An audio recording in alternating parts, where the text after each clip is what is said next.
Frika Connor, bonjour. Nous espérons que vous allez bien. C'est vrai que ça fait quelque temps qu'on n'a pas parlé, hein. Vous savez, ces derniers temps, il y a toujours beaucoup à faire. Depuis la date fatidique de juillet, il y a beaucoup de très bonnes choses sur lesquelles nous sommes en train de travailler.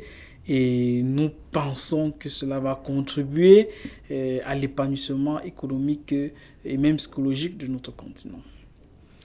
Et, entre-temps, quand nous nous rendons compte, parce que vous savez, quand nous faisons les émissions sur Frika Television, et qui est des choses, après vos réactions, hein, qui est des choses, qui est des points d'ombre, qui est des points que nous estimons qui méritent éclaircissement, généralement, je viens toujours vous apporter des éclaircissements sur ce point. C'est par rapport à ma dernière sortie, quand j'apportais des précisions par rapport à la conversion des Frikacoins en Corée et de la décision que l'administration a prise de proroger la date, puisque en réalité, cela devait s'achever en fin août, mais on s'est dit, comme il y avait des problèmes techniques sur Corée, qu'il fallait proroger jusqu'en fin septembre, c'est-à-dire jusqu'au 30 septembre.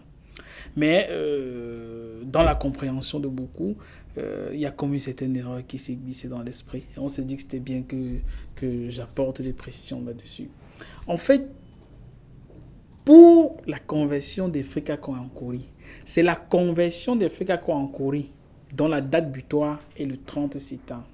Mais cependant, ce n'est pas la date butoir de la migration de frikacom.com sur corée.biz. Retenons bien, chers frères et sœurs, la fin du mois de septembre ou la date du 30 septembre n'est pas la date butoir pour la migration de frikacom.com sur corée.biz. Il n'y a pas de date butoir pour la migration de frikacom.com sur corée.biz. La migration va continuer indéfiniment. C'est même pourquoi, si vous vous rappelez bien, dans des précédentes émissions, j'ai bien précisé que la migration n'était pas obligatoire. C'est-à-dire que les personnes n'étaient pas obligées de transférer leur frikacoin de frikacom.com sur corée.biz. Des personnes étaient libres de transférer ou alors étaient aussi libres de ne pas transférer. Vous n'êtes pas obligé de transférer et il n'y a pas une date butoir. Même après septembre, même en janvier, même dans les mois à venir, vous pourrez transférer librement vos frikacoins de frikacom.com sur corée.biz.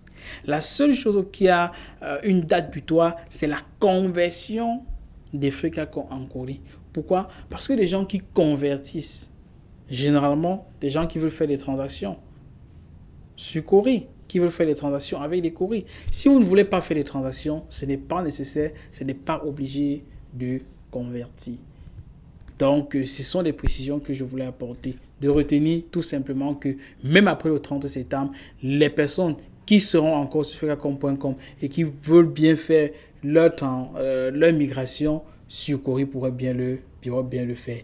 Les personnes sont libres de rester sur frikacom ou d'aller sur Corée. Il n'y a pas de problème à cela. Donc, ce sont quelques éclaircissements que je tenais à vous apporter, chers amis, chers frères, tout en sachant que quand vous gardez vos frikacom, vous continuez à être copropriétaire des différents projets que nous sommes en train de développer. Merci infiniment pour votre confiance.